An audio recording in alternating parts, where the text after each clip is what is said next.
Let's kick it off.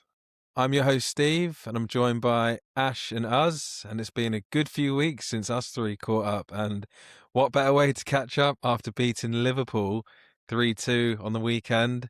Kobbie Mainoo with the winner to seal the double against Liverpool. I think the first time since the Louis van Gaal season, I think it is, 2015-16, I think. Was you there, Steve? No, I was at one field, but I think I heard the season we done the doubles when Wazza scored. I think it was 1-0. Like half volley smashed it in the like in the top of the net. But yeah, first time in 10 years we've done the double over Liverpool. Obviously secured Champions League football. So yeah, what a weekend to catch up. So Uz, come to you. Enjoy that win against Liverpool. I only have one thing to say.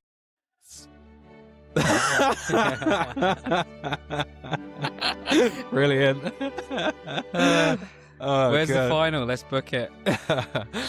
Oh God, it's gonna be nice. I mean, it's gonna be nice. Let's be honest. At the start of the season, we all said, right, we had a terrible season last season, but this team's better than that. Let's get back into Europe. That's what we want, right? That's what United's all about. Minimum expectations. To be back in the Champions League, it's just amazing. It's so good. Fully deserved as well. I don't know what you guys think. I think we're the third best team in the league. Don't you? I thought we'd. Did you feel comfortable? I felt fairly comfortable going into that game. I felt confident. I thought we could win the game. We started well. I think we got a bit complacent. It was almost too easy. Definitely. So yeah, really happy. I think the team's where it deserves to be, clubs where it deserves to be, and maybe you'll have one or two good things to say about Ineos and the transfer business done in the summer, because it's Cunha and Bumo. I know Lamon's made a mistake, but he's been really good. Sesko, another goal. I know you were all about on the Gyökeres train, but I think another one for Sesko. He's doing well, so really happy. Great result and perfect team to put it to, right, to finish it off. Just checked where the Champions League final is, boys, next year. It's in Madrid. Oh, really? Wow. Which Bernabeu or Atletico? Atleti. Is it? Yeah. Is that their first one, or I think so? Yeah. Champions League final? Yeah. Okay, so interesting. I was like we're clearly third in the league, so that would suggest we are the third best team in the league. I know you don't tend to watch much of the Sky Sports reaction these days, but I think Carragher and Neville were going at it on this point. So obviously, really, what were they saying? Oh, shock! So obviously Neville saying, you know what happened? The Miami Grand Prix got brought forward because of the weather. Oh, so I yes. immediately was like, "Oh, what's going on?" I've right. seen none of the coverage. Tell me what happened. Okay. So, essentially, Neville's obviously given it to Carragher. Carragher's easy to wind up, especially after Liverpool lose. But basically, Neville said, we've done the double over you. We've finished third. So, United are the third best team. Carragher's brought up the point about we've had no Europe and we've got knocked out the cup competitions early. So obviously that's the rebuttal against it. Ash, do you buy that, or do you Not do you think really, because the league is the league, right? We know it's not the greatest league in the world. So Carrick and the players, to their credit, are just doing everything they can. I think we're maximizing almost everything we've got. We'll probably go into a bit more about, the manager and, where can the team go. But I think we talked about this 12 months ago, maybe 18 months ago, that if you just got any manager in who could play 4-2-3-1, it will suit the squad. And Carrick's gone beyond that in terms of the staff he's put together, the way he tries to play football. And I think that goes back to one of Az's points, with Ruben, that quality of players, you can only do so much. So hopefully now, with a good transfer window, good couple of central midfielders, we can go beyond. So the people who were worried and the fans who were worried about Carrick next season, whether it's on squad rotation or the way we play, there should be an improvement. But yeah, going back to it, it's you can only deal with the circumstances that you've been given, right? If Carrick had 50 games to play, then we'd see more, right? He's done everything he can. He has done an absolutely magnificent job. Yeah. Yeah. So, like, before we talk Carrick, then just sticking to the games. Obviously, two pretty early goals from us. First one from Cunha, pretty nice finish. You know, kicked into the ground, but still good finish. And then the But Steve, second, just before the goals, and this is what we always talk about with United, the atmosphere. It was phenomenal. Like before the game, like the fans were singing, they're happy. We're not playing like, Ferguson 2008 or like 1994 football, but we're playing good football that is relatable to United fans, front foot, giving it a go, and the players are working hard. So the atmosphere was absolutely incredible, and it wasn't even the cleanest strike, Steve, and the roof lifted off. yeah, an early goal in these types of fixtures always helps. Shout out to Coach Raj in the Stretford end, leading the charge. But Ash, we were actually at Old Trafford a week ago today. We were at the Brentford game, weren't we? And really, that was a massive result leading up to the Liverpool game, right? Because I think we only needed 2 points to secure CL following that Brentford win. So, you know, that possibly took the pressure off a little bit heading into that Liverpool game. And then to get the early start, the second goal, what was that like? Was it 15, 20? Yeah, so going 2-0 up, as I'm guessing you were starting to dream of like 5-0, 7-0 to get the revenge on Liverpool over the last few years. No, I never. Oh, well, these big games, I'm never like that. I'm always nervous. So I respect Liverpool. They're still a good side, and we're still fragile, right? We're not perfect. We've got a lot of results, but you can still see there's frailties in the team. But what make the difference, in my opinion, is the firepower that we signed in the summer. We talked about that. We lacked goals. We need goals, and all the signings have done really well. And my man Bruno Fernandes, who everyone doubted so many times, he's just brilliant. When are people going to accept that Bruno Fernandes is one of the best players in the league? If not this Well, season, it does help when he plays his best position, but yeah. Yeah, but that's what I mean. He is class, right? He is class, and I think him playing in central midfield has actually improved him. I think he's got even better. He's even calmer in possession. So I think that. Yeah, it's not ideal to have him so deep. It was sort of somewhat necessary just because of the makeup of the team. But Casemiro stepped up. Bruno's now got what I would consider the best position for him, for sure. And yeah, the ball for Sesko, lovely. Yeah. He's just so good. Should have scored. He's just so good. I mean, I don't know. I don't follow the sort of general fan base anymore. I just I haven't got time for it. But what's the sentiment around them? Is the appreciation finally there that this is not just a hero ball merchant who just throws his arms up? Or we need Scott back on. He's the barometer, right, for Bruno. But what is the sentiment? Yeah, it's strong, as in especially this season. Obviously, he's on for the assist record, right? Is he one off now? I think on equaling it. Do you know, it's something really weird, right? When I checked Fantasy League, which is obviously the official stats, it said 21 assists. Let me check if it's still the case. You guys carry on. The thing with fantasy, and 21. So I haven't been playing it properly this year, but I remember at the beginning of the year they sort of simplified the assist rule.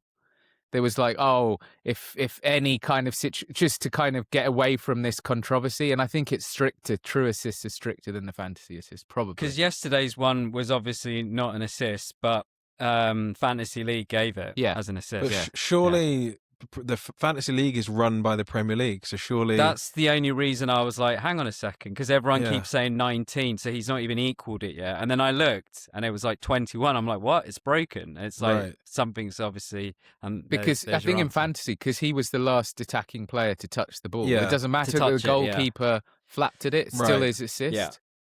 Yeah, but it's Premier League, like Premier League Fantasy League. Yeah, but they you know what? There was a lot of complaints in FPL about what's an assist and what. No, seriously, it was a really heated debate about what's an assist and what's not an assist.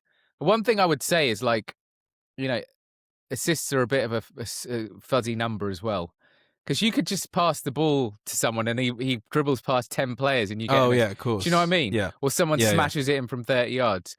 But I think Bruno Fernandes genuinely is playing beautiful, creative football. Yeah.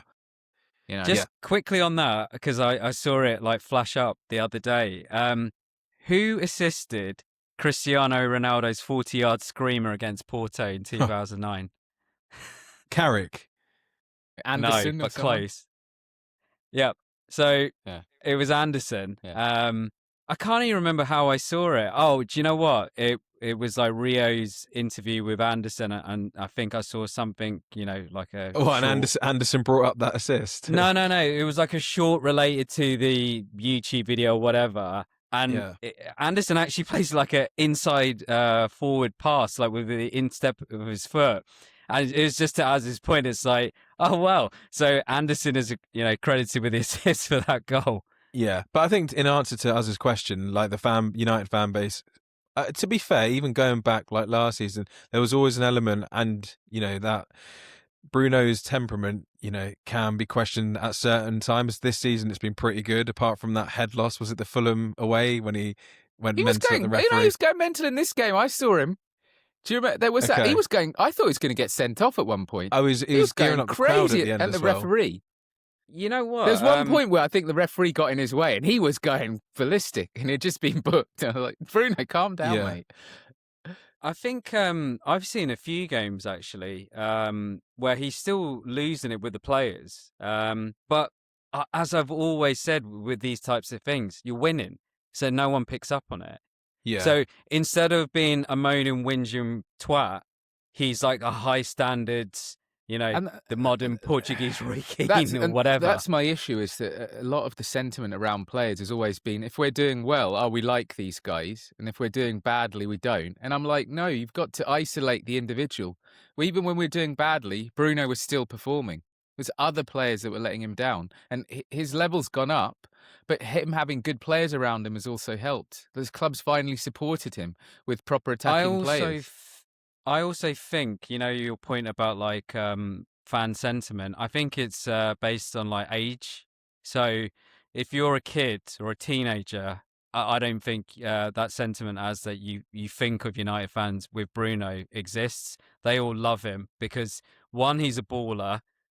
Two, he's the best player on the pitch. And like, especially this season, he's producing, right? So I think it's the older crowd who've got a problem with him. Where is Scott? Let's get him back on.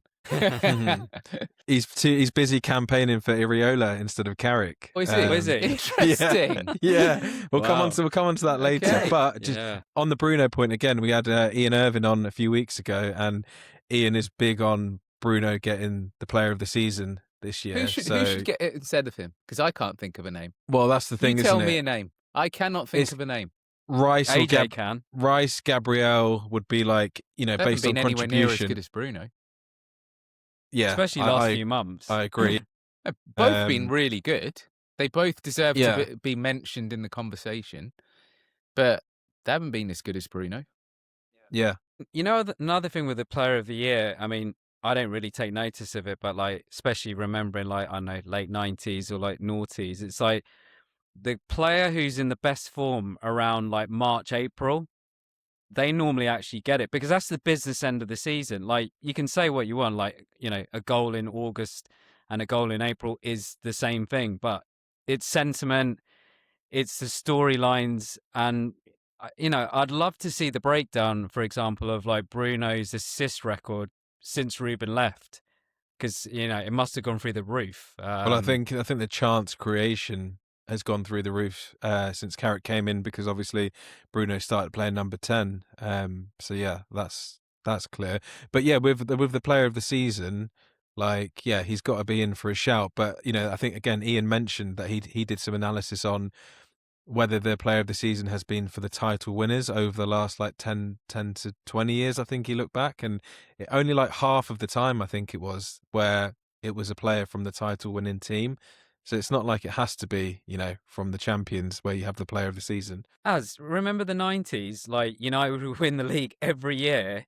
Barely any of those United players won it, right? It would be like Shearer, Ferdinand, Fowler, whoever, right? Like, Yeah, I can there was understand you can loads get of a bit of a times. split vote. Yeah, I think David Ginola is the famous one. sometimes 99. us, the club, might not be the most popular as well, so you don't want to. But I just think I really do think of all the players in the league, I'm also biased towards attacking players. I think attacking's a harder facet of the game than defending, and yeah, it's brilliant. It's wonderful to watch. I'm really happy that we have him at the club, and he'll probably stay a few more years now. And yeah, He has a buyout though. yeah. New friend of the pod, Daniel Kahn from Sky Sports, told us that he has I think it's £60 million. I think there's an expiration date on it. Yeah, someone should definitely. If I was, I don't know, just make a name up, Bayern Munich or whoever who's been linked to them, yeah, I would definitely try and trigger it. Yeah, But you'd hope that Bruno's like, no, I've got unfinished business at United now that we're in the Champions League. And he'll give it a go. I think his contract's up, right? Is it next year, or it might be 1+1? Yeah, it's probably a +1. Just going back to the game quickly, in terms of that second half, like, conceding the goals and being on the ropes a bit, Ash, did that concern you? Because again, at the Brentford game we were at, kind of similar thing happened where, we were pretty good to begin with, and then, we were on the back foot. So is that concerning? It's concerning, but all I would say is, if you think about like the nucleus of this squad, like the defenders, Casemiro, even Bruno, I'm not blaming Bruno, but like that nucleus of team, we've been doing it even in the Eric Ten Hag days. So this is kind of like a pattern of this, team, just generally. So yeah, it's a concern. Luckily, there's only 3 games to go, so hopefully there's not too much to worry about. So yeah, look, you could pick holes, particularly with the first goal. Like, I mean, Szoboszlai just runs for like 50 yards without no one even coming close to a tackle. Maguire and Dalot just seem to back off. Good finish. And this is the thing, like even the good Dalot, right? I have to give it to Dalot. He's been really good, or really improved anyway, right? And I give a lot of credit to to Carrick and the coaching staff. But this is it, right? It's like, if you want to think about that next level, and whether it's in 2 years' time, you still need a better right back. You're still going to need a better centre back. So it's like step by step, isn't it? But yeah, it was concerning. And what about the silly second goal? Yeah, as you mentioned it, right, Laman's mistake for Liverpool's second goal. Like, yeah, he's had a very, very good season, so difficult to criticise him too much. But yeah, that was a big moment in a big game. Obviously, we got the win, but poor mistake, really, right? It was, but it happened. All the best goalkeepers have done it. Who are the 2 best in the league? Probably Raya and Donnarumma, and they've done similar things at various points, right? So he could argue that he's one of the top 3 goalkeepers in the league since he's come in. And this is a kid. He's been really good. I want to say, like all players, Ahmad gave the ball away for the first goal, right, as well. The midfield was just like walked through. And then, Lamans gives the ball away. It were 2 poor goals, to be honest. But, we won the game. So yeah, exactly. You kind of you can get over it. I think he's made some great. You at the Brentford game, you were saying he made some top saves in that game. Yeah, top saves, 3-4 saves.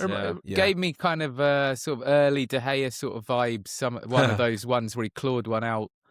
It was like that is going in, and he's just somehow clawed it out of the net and put it round the post. Yeah. So I was like, yeah, top kid. I'm sure you would have missed it, but actually in the Let's Kick It Off United community, I did actually message, I think a few days ago, and said, the one thing I'll give Ineos credit for is Le Mans. You're not giving them credit for Dorgu, for Aiden Heaven. We'll see. I think Heaven has been. I think Heaven's one of the signings. He's been good. He's been good. £1 million. Chelsea away. He's a good kid. Good. That kid is good. He's really good on the ball. He's calm. He's composed. I think the Mbumo, Cunha, Sesko have done what we hoped they would do. Yeah. Score about 30 goals between them, something like that. They haven't played every minute as well. But I think they were more obvious signings. The Le Mans one, no one knew about, and the way he's come in, one of the biggest clubs in the world. Yeah. That you have to give credit for whoever. Really, he was supposed to be a number 2. That's been said by everyone now. So like all the journos, they all say clearly he came in as a number 2. Yeah. So and he picked a good one, right? Like he's a good. I mean, he's really good. He's Ron was the first one to call it like the closest thing to Edwin van der Sar, and I definitely see that. I think Edwin his sort of role model or one of his favourites? Yeah, I think so. Something like that. The whole Belgium-Dutch connection, but he's just so calm, and I think I mentioned that to someone recently. In that it's complete. 0 to 100 in terms of Onana, complete mayhem, and that doesn't help the defense. And you got like Mr. Cool, Le Mans. He settled the defense down. So it's hard to have a go at him too much, right? I know it was a big moment, and we conceded the goal, but he's had a really good season. But all United fans cursed it as well, right? Because I think there was a stat. He made no errors in the Premier League this season. So obviously that was the first one. But also, you've got to bear in mind, it's not like we've been excessively playing out from the back. So it's not one. He's semi new to it, but also just the team as well. So you can make mistakes. When Arteta first came in as an example, or Guardiola first came in. They struggled in their build-up because it takes time to implement the new patterns, right? So we've got a new manager who's asking to do certain slightly different things. You will see these errors, and hopefully they iron out over time. I don't think he is the best in the world with the ball at his feet. No, but he's kid. Hopefully he can improve on that side of his game. If we're talking Belgium, right? He to me, he's probably closer to a Courtois, right, than he is a ball-playing goalkeeper. He catches the ball, makes saves that you expect, and we've seen kind of recently, and Steve, you mentioned it, the Brentford game, he did make a couple of kind of like De Gea-esque saves where he's clawing it out from the corner, but the 7 out of 10 saves that you expect, he saves those. And you know what? We're all cricket fans. It's so good that he catches it. He barely punches. He claims the ball, which is great.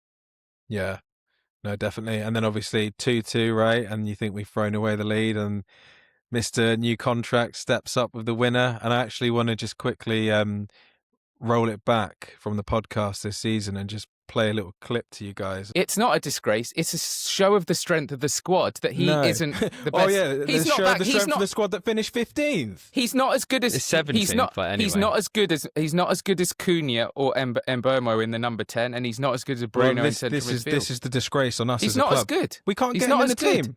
Because they're better players than him. No, they're not. He's the best player in that squad in centre midfield. He's better than Ugarte. Steve, it's the manager's choice, right? In terms of the system. What is this based on? What is this based on? The guy is class. Have you never watched him play football? Have you not played football yourself? If you play football and you watch Kobbie Mainoo, you know he's a top player. I rest my case.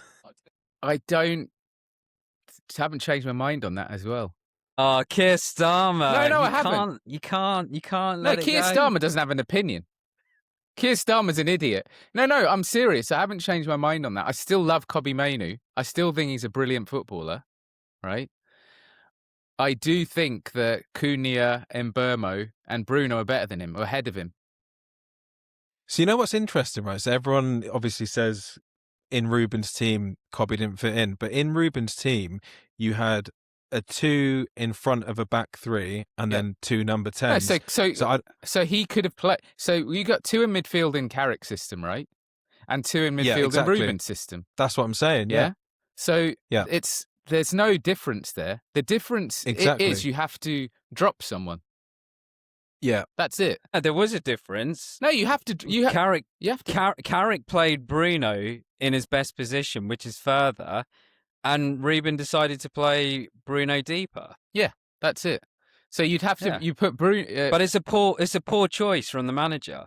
No, it could have been Ruben. But, that's the thing. I'm not so fixated on that. I thought if you put Bruno forward, you have to drop one of Mbeumo, Cunha, Sesko. That's all. That's all it is. Like But do you know why I was so big on it? Yeah. Because we've all played football, right? Yeah. And we know the hardest thing to do on the football pitch is to play centre midfield and pass the ball through the lines. That's why I loved Carrick so much, right? But I think Bruno's better at him than that. That is my point. And I still think take the ball on the half turn. I think and beat players Kobbie as well. Mainoo is the best player we have and one of the best in the league under pressure on the dribble. Yeah, He's so good. Like he's got a unique talent that should be harnessed because it's quite a rare talent. But Bruno Fernandes is a better footballer, even in central midfield.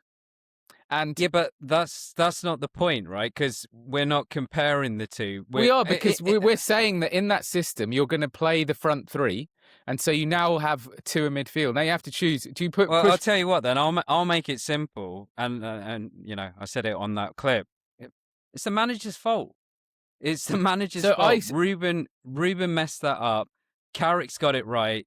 The results are there. The performance is there. And also, Bruno's stepped up to a new level since moving into number 10. Bruno stepped up to a new level, but I would say the system as it is less good for Ahmad, for Mbeumo, and for Cunha. So this is the thing. You have trade-offs. Ruben chose one trade-off, which is actually I'd prefer 3 at the back, which solidifies the defence a bit, so that the 2 in front have a bit more protection. And I have 2 number 10s who are closer to the striker, which suits Cunha and suits Mbeumo. They're better than playing out too wide, right? Yeah, but that logic didn't work. That's the point, right? But we didn't. Look, I would say that if we're going back to Ruben here, I don't think for me, I think I'd be happy with Carrick playing 3-4-3. I think he moved to 3-4-3 in the Brentford game. I have no issue with the system. My issue with Ruben was he was just too crazy. He lost himself mentally. We needed calm. I think what Carrick's brought is not a 4-2-3-1. For me, he's brought calm to the club. He's a presence on the touchline. I totally disagree. Because Carrick is always calm, right? Like, even when he's angry, you can't tell because... yeah, but my point is, I don't think... He's Mr. Chilled. I don't think that the whole thing is just the system. I think it's Carrick himself. No, obviously, personality matters, instructions matter, but and I think if Carrick I think Carrick played the same system as Ruben, I think we'd have the same result. That's what I don't think it's a system thing. I think. So you think if Carrick had Casemiro and Bruno in the 2, played a back 3, and Bruno and Cunha and Mbeumo in the 10s, you think would be third with the same amount of points? Yeah, I think it's Carrick. That's the point, though, isn't it? It's personnel, though. Carrick's decided to bring Kobbie back into the team. Yeah, Kobbie's done really well. I think did he get man of the match? I'm assuming so. I don't know, but I thought you saw all the flaws in his game in this game. Like we were getting our midfield was getting run through, and it's not perfect. I want to talk about this, so I'll let you make your point. So our midfield is getting run through because it's just the nature of the players, right? Casemiro and Kobbie are just not fast, and then behind them you've got a Harry Maguire. So it somewhat makes sense to play a back 3. I think Dorgu's a better wing back than a full back. I don't think he's a full back really. I think he's a wing back. I think Ahmad's better as a wing back than a winger, he's not a full back. No, he's a winger. He's a winger. Yeah, but as a winger, but I think the wing back role suited him playing with Mbeumo. I think they paired well together.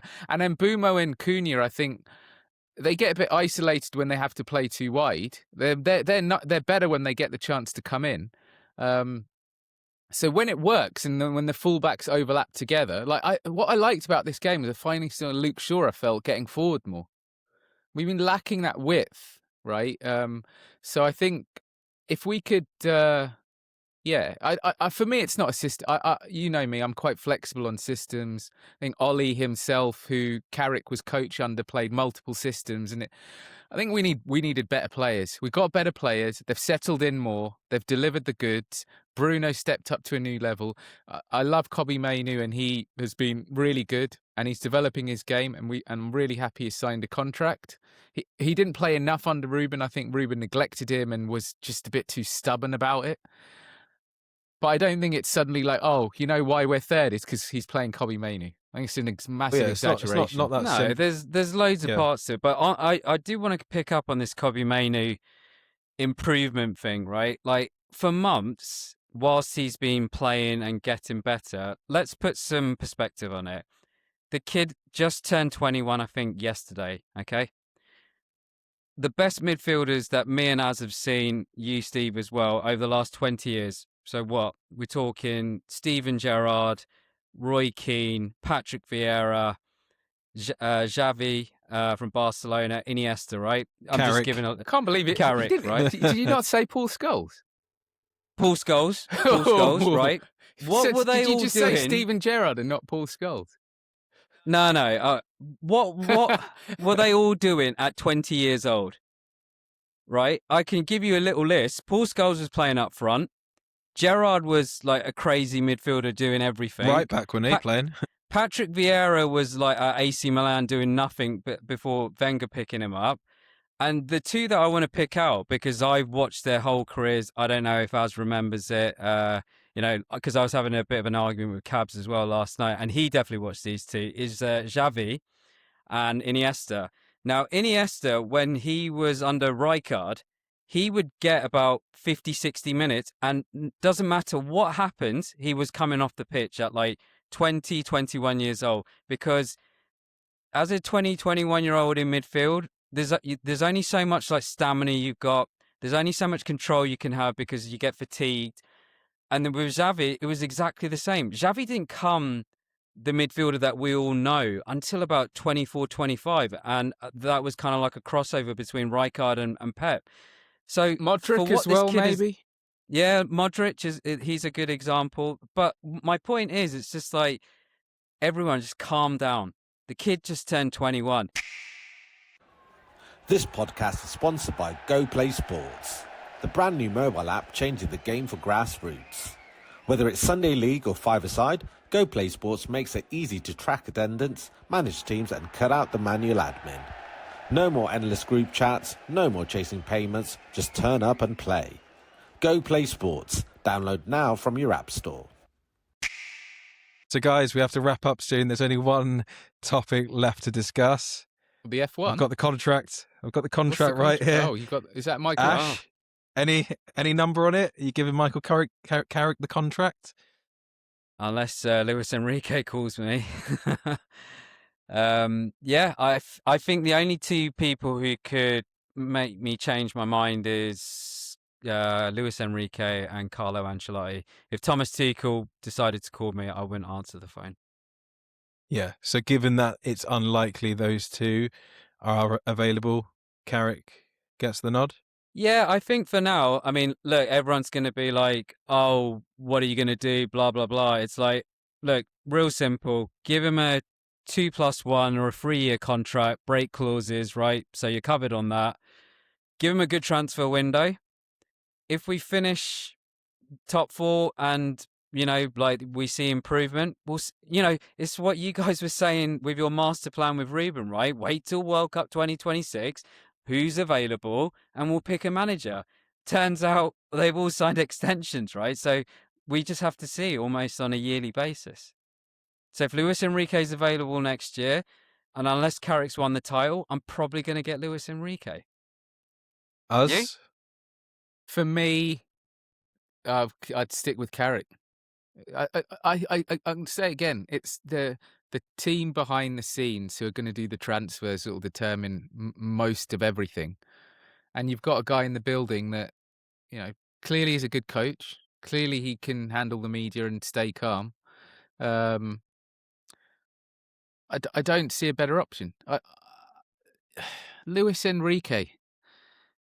He's risky, 100%. I love Luis Enrique. There's a risk, but yeah. I think he's a brilliant man, great manager. Is this team a Luis Enrique team? Do you know what I mean? It's like, It feels. But you're assuming you're going to get better players, and this is what I was trying to say earlier. I think Carrick has put a framework in for any decent manager where they could evolve this team now, right? He's put, and this is why I think the system is actually important. Luis Enrique So would start again and do his own thing.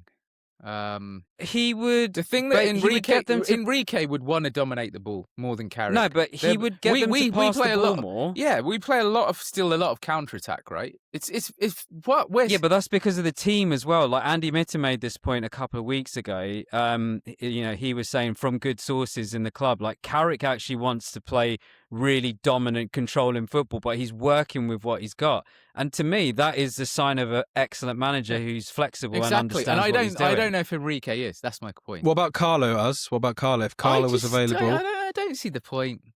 No, I'd like Carlo and then Carrick as assistant. Say, and then it's my old thing of can we have Carlo or Southgate with Carrick as assistant? But I just not with Southgate, with Carlo I would do.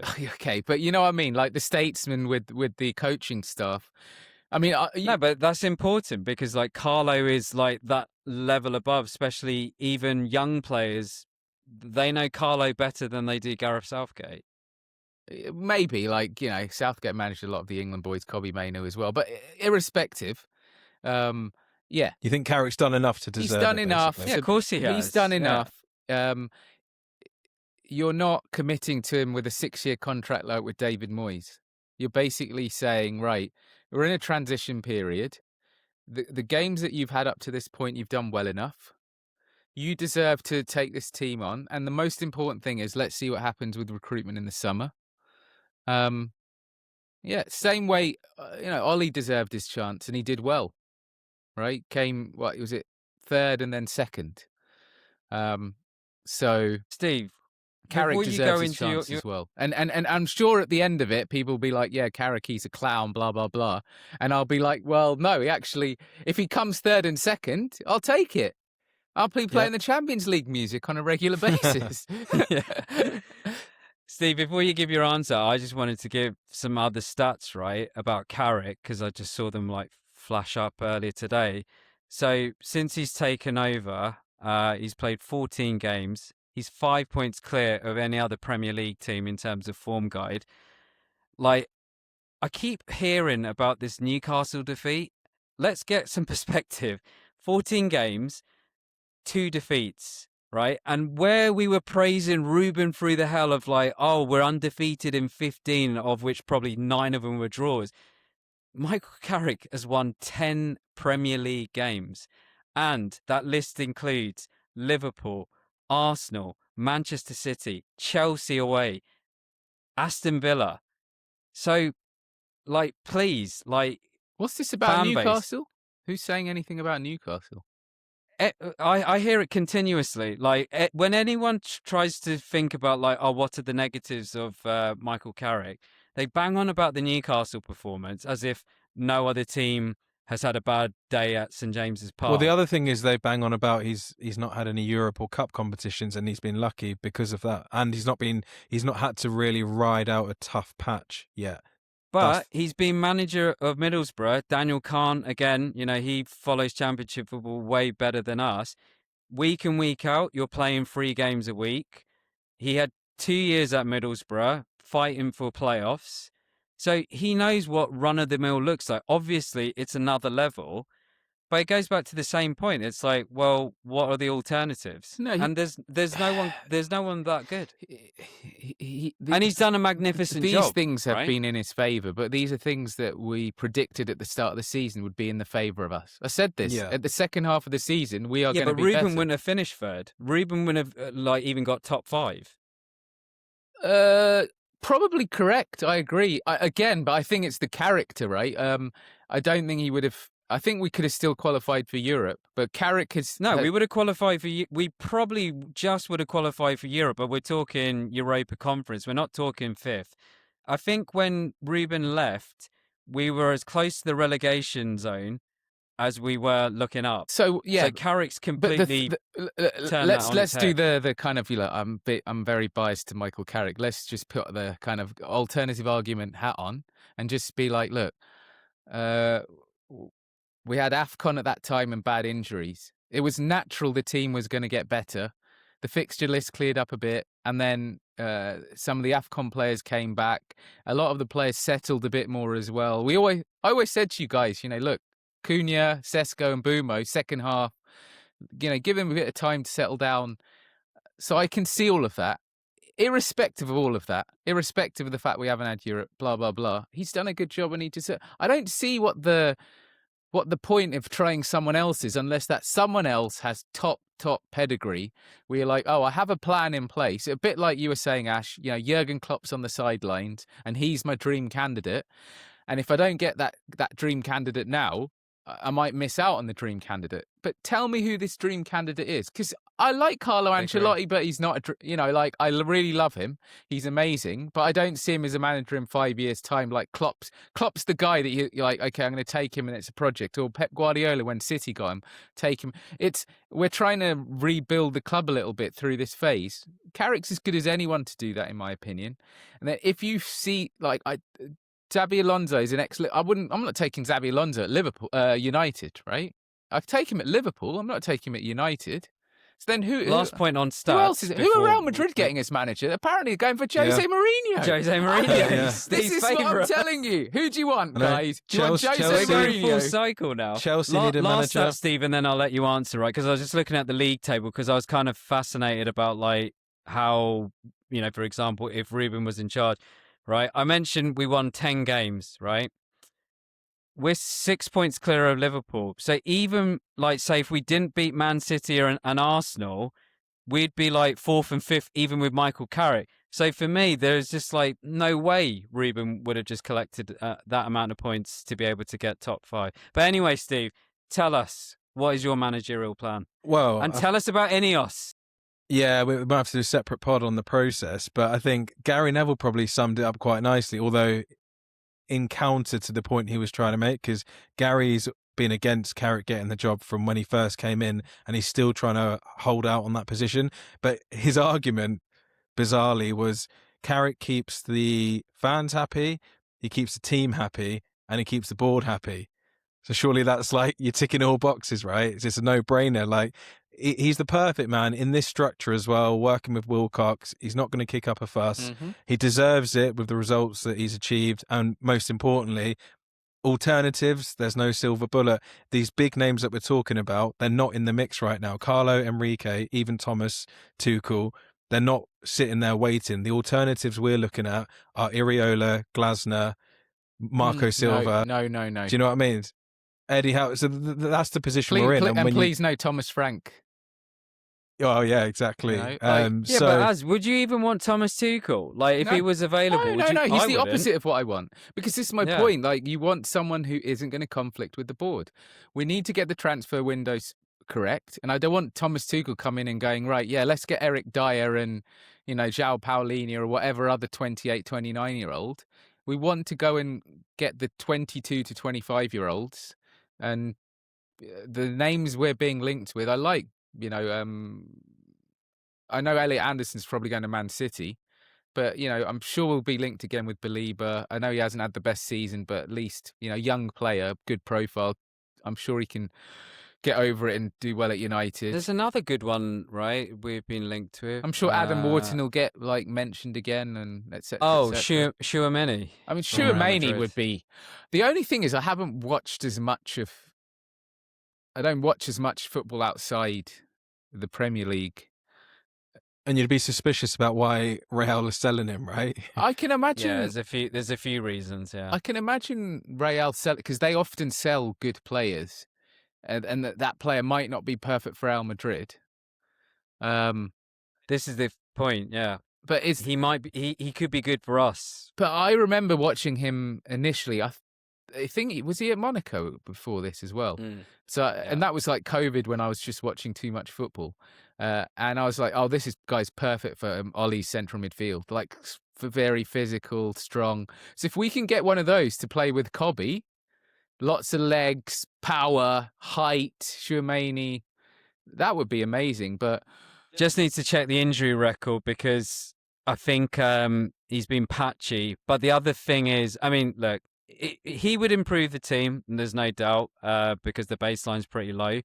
But the other thing is he's been used kind of like sparingly between central midfield, centre back. He's a bit like Camavinga. They fill in with gaps. And he deserves to play central midfield. He's good enough. 100%. He's like 25 going on 26. So it'd be the right time. But yeah, Steve's right. Like, you got to be wary because, like, is this just to play for a new contract and all sorts. But the I good agree, thing with like, Ineos, this is the thing. important. The good thing with Ineos, one of the things maybe Steve would admit, one good thing of Ineos somewhere is that they're not going to go and be like, oh yeah, let's pay 400 grand a week. And I don't, do you know what I mean? Like, this is what the Glazers or Ed Woodward would do. Oh yeah, that's the. Who was that guy who came on one of those pods? The lawyer guy. I can't remember, and he was talking about the Casemiro deal. Absolute muppet. Yeah. Well, that's just the market price. We had to pay it. It's like, no, you don't, mate. Moron. You have to have a wage structure. You've got to be sensible, right? You can call Ineos tight, but to me, they're being sensible. They held Kobbie Mainoo all the way, right, to say, no, you can't be overpaid. And it makes sense. You want to have a sensible, good, working structure. And if Chouameni asks for 400 grand, you just say no to him. If he's willing to pay in the wage structure. Depends who, right? Like, if Bruno was going to renew, for example, or even you're going in for a Harry Kane, then you might break. But I think, to be fair to Jim, again, I hate defending Jim so much. It's just the nature of you hating him so much. But he always said that. He always said, oh yeah, Bruno, he deserves the money. Right, yeah, because the exceptional player deserves the money. So I do hope that the names we're looking at, they will fit within that wage structure. I think personally the execution of central midfield players is more important than any manager you could name, unless you do have this. If you could bring Luis Enrique and sign 3 ballers like João Neves and Vitinha, yeah. This goes back to ownership. That's more a Qatar model, isn't it? To get the big name manager with big signings, right? Well, it won't be Saudi anymore.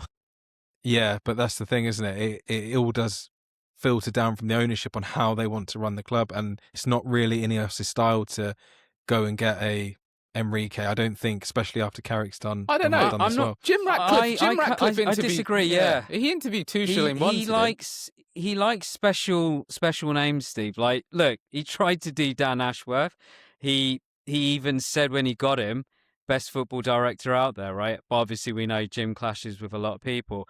I definitely think if Luis Enrique was open to coming to United, there's no way Jim Ratcliffe would not be. But if Luis Enrique said, "I need to spend 300 million in the summer with it," right? It's not just the manager. As long as what their demands are. I think as long as they spend the money wisely and the right age profile, because look, Luis Enrique was the guy who actually told Khalifa to stop buying me Neymar, Messi, get me the best French players in the country. Yeah, and get me good midfield. Like, Vitinha was a Wolves guy, right? He was not. Yeah, not reject at Wolves. Yeah, so and João Neves was like a kid in the Portuguese league. He was highly rated, but he's still like 19, 20. That's a perfect Ineos signing. So I think Enrique is the perfect guy. It's just, I just don't see him coming. Yeah, it's not going to happen. Also, maybe the year after or something. Also, Luis Enrique was the guy who gave like that famous speech to Mbappe, right?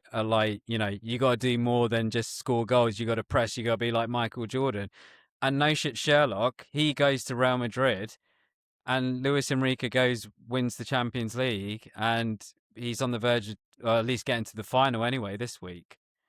Yeah. All right. So just to close it off, then, bit of a worrying result in the title race tonight. So Everton 3, Manchester City 3. Wow. And City equalised in the last minute. So Everton were winning 3-2 and they've just equalised. So still dropped 2 points, right? And in Arsenal's hands now. So I tell you what though, West Ham Arsenal, there's a surprise. There's more twists Let's see. I thought he was going to do a little Arsenal will Kevin be- Keegan speech there. Yeah, it's 30 years apparently since that. Let me tell you. Tell you what. Your title prediction could be coming in, and we're going to have to go into hiding in the Oh, summer. fucking hell. Bloody hell.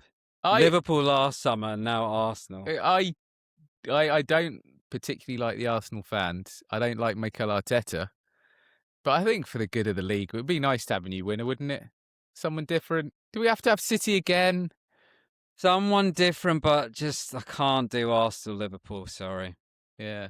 Yeah, I know what you mean. It's just Arsenal fans, isn't it? That's the trouble. But yeah, I mean, they've been knocking on the door The for long poor enough guys, they've been through so much. now. Yeah. But Steve, James Regan, you said the title was not in your hands. I want to see what you say now. I think he's literally messaged and said it's in our hands now. So it's Someone's got excited all of a sudden. yeah, it's for them to go and deliver now. So yeah, I mean, we've got a few games left, but not much to play for other than trying to finish as high up in the league as possible. Let's see if and when Carrick gets announced. I feel like it's pretty much a done deal, but we'll wait and see for the official announcement. So Do you want to know one last rumor I heard today? Vasson Company's assistant was Michael Carrick's ex-assistant at Middlesbrough, and there's a good possibility he's joining us in the summer. Wow. So that probably tells you what's happening. yeah, exactly. So it'll be interesting to see if there's an announcement before the end of the season. I don't think there will I think be. they'll wait till the end. Yeah, because they want to. Apparently, they want to interview other candidates as well. We'll do a separate pod on the process because there's more I want to unpick on that. But I think for now, we'll leave it there. 3-2 against Liverpool. Late winner, Kobbie Mainoo, born and bred Manchester, and we beat Liverpool 3-2 and done the double over them this season. And it's nearly been a year since Bilbao. Can you believe that? Wow, That's incredible. And How things change. all we have to say is, the fact that the Champions League is back. Yeah, exactly. And new group stage format, big ties at Old Trafford. Yeah. Boys, let's see what happens to jet fuel and let's get those tickets booked. Yeah, exactly. European away trip has to be done next season. So we'll leave it there for now. Thanks for joining us on this one, and we'll catch you on the next episode.